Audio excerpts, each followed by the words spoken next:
Hey,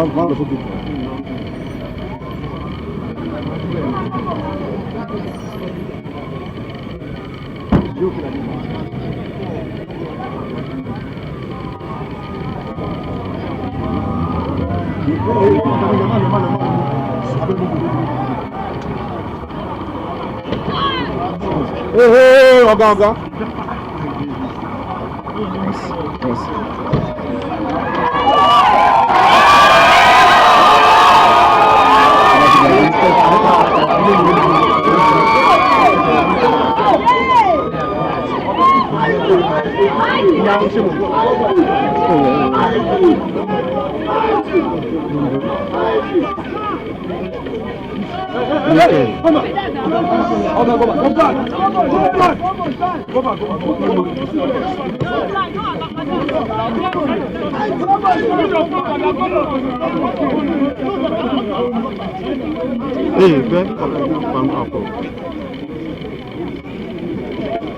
Yes.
Oga.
I'd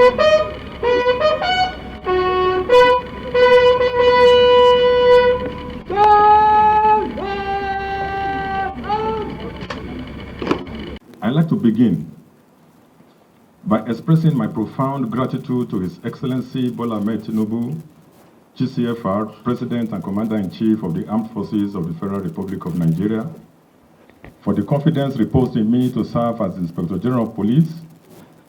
That confidence was not merely an appointment, it was a constitutional trust to safeguard internal security and strengthen this institution at a defining moment in our nation's history. For his steady leadership and sustained support for policing reform, I remain deeply grateful. I equally acknowledge the constructive oversight of the Police Service Commission and the collaboration of the Honorable Minister of Police Affairs, whose partnership ensured policy coherence, administrative stability, and reform continuity within the force.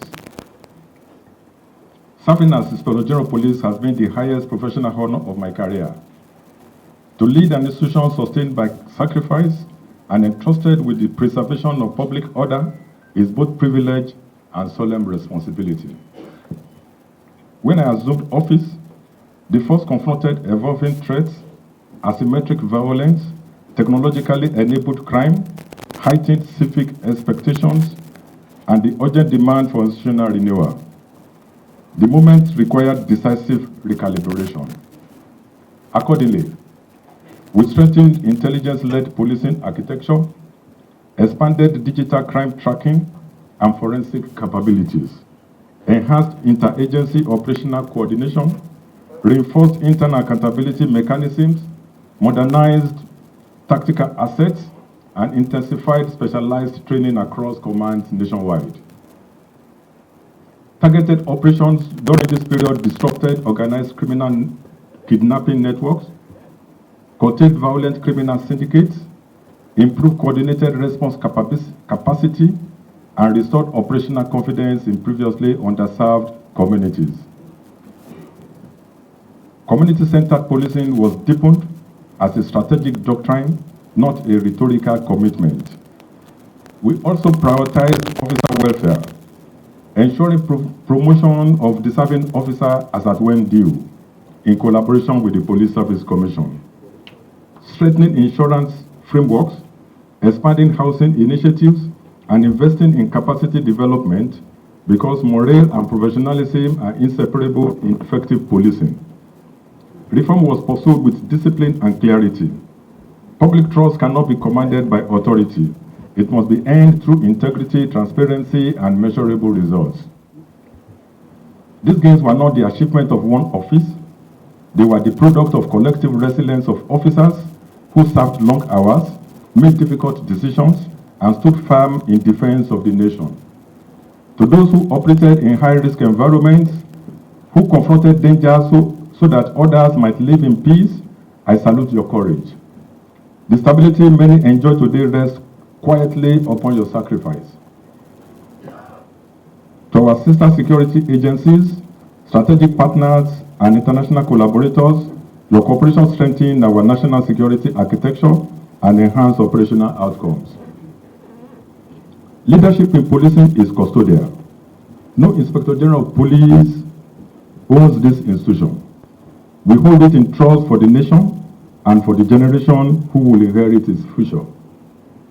As I hand over to my successor, the one chosen among the best, I do so with confidence in his competence, experience, and strategic capacity. The foundation has been reinforced, the system recalibrated, the reform trajectory clearly defined. All these he has been part of. I charge him to consolidate these gains to deepen intelligence integration, expand technological modernization, strengthen accountability systems, and entrench community-centered policing as enduring doctrine. Institutional progress must not pause, it must accelerate. To the Nigerian people, I offer a final reflection. Beyond structures and strategies, beyond deployments and reforms, policing is ultimately about trust. It is about the assurance that when distress calls in the night, someone will answer. That when communities feel vulnerable, someone will stand between order and chaos. I appeal for continued partnership, continued vigilance, and continued belief that this institution can and must rise to meet your expectations. The promise of security is not sustained by the police alone. It is strengthened by a nation that stands together. The burden of command is neither ceremonial nor light. It carries decisions that shape lives, responsibilities that test conviction, and moments that demand quiet courage. I have carried it with humility and now relinquish it with gratitude. Confident that the Nigerian police force stand firmer than when it was entrusted to my care.